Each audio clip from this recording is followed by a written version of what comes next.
உங்கள் ஹஸ்பண்டை வர சொல்லுங்க. இன்ன வரைக்கும் கோவிச்சிட்டு போய் நான் காசு அனுப்பாத இல்லைங்க, அனுப்பிட்டு தான் இருக்கிறேன். அனுப்புனேன். ஆனால் கூப்பிட்ட பொங்கலுக்கு சாமி கும்பிட வரலை. ஆனால் ஃபோனில் அவ்வளோ ஓடி திட்டி என்னைய. நான் என்ன இப்போ நம்ம பேசும்போது சந்தோஷமாக பேசினது இந்த பிள்ளைங்க கூட பேச விட்டா தானே. யாருமே என் பேச்சு கேட்க மாட்டேங்கிறாங்க, என் பேச்சுக்கு மதிப்பே கொடுக்க மாட்டேங்கிறாங்க. பார்க்குறது நானே, எடுக்கிறது நானே. சின்ன பிள்ளைத்தனமாக இருக்கிறாங்கன்னு எல்லாம் இழுத்து எவ்வளோன்னு நம்ம ஓட்ட முடியும் ஒரு பொம்பளை? நீங்கள் சொல்லுங்கள். பிள்ளைங்க 3 பொண்ணு, நம்மளுக்கு சொத்து இல்லை, சுகம் இல்லை, காடு இல்லை, எது இல்லை. வேலை செஞ்சால் தான் கூலி. நீ வேலைக்கே போக வேணாம், 3 பிள்ளைய வள அப்படின்னு தான் நான் சொல்லிக்கிட்டு நான் பார்க்குறேன். என்ன செய்ய முடியும்? நான் ஒருத்தர் வீட்டில் நான் ஒரு பாட்டியை பார்க்குறேன்னா பிள்ளைங்களுக்காக தான் நம்ம ஊர் விட்டு ஊர் வந்திருக்கோம்.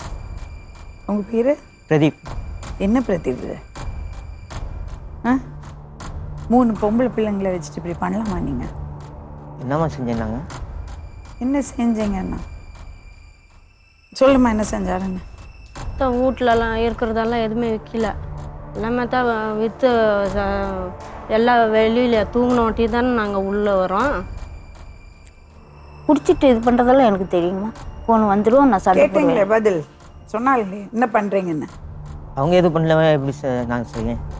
நான்லாம் தண்ணி அடிப்பேன், அடிக்காமலாம் இல்லை. பெருமையா அதில்? அப்படி இல்லைங்கம்மா, கஷ்டப்படுவேன், சம்பளம் கையில் கொடுப்பேன். கஷ்டப்பட்டா தண்ணி அடிக்கமா? இல்லாமல் ஒரு அசதிக்கு அடிக்கிறதாம்மா. நாங்கள்லாம் தான் கஷ்டப்படுறோம். சரி, தவறு இருந்துச்சு, வெளியில் போயிருக்கேன், இனிமேல் பொண்டாட்டி பிள்ளையும் பார்த்துக்க வேணும், அவ்வளோதான். உங்கள் அம்மா எவ்வளோ கஷ்டப்படுறாங்க? அங்கே தான் இருக்கிற வேலை. எவ்வளோ நல்லா கஷ்டம். என்னம்மா வயசு உங்களுக்கு? எனக்கு 62. வெக்கமா இல்லையா உங்களுக்கெல்லாம்? உட்கார வச்சு சோறு போடணும், குழந்தைங்களை எப்படியாவது கஷ்டப்பட்டு ஆளாக்கி அப்புறமா நம்ம கொஞ்சம் ரெஸ்ட் எடுக்கலாம்னு பார்த்தா இங்கே வர்றது தாய்மார்கள் எல்லாரும் இப்படி தான் பார்க்குறேன்.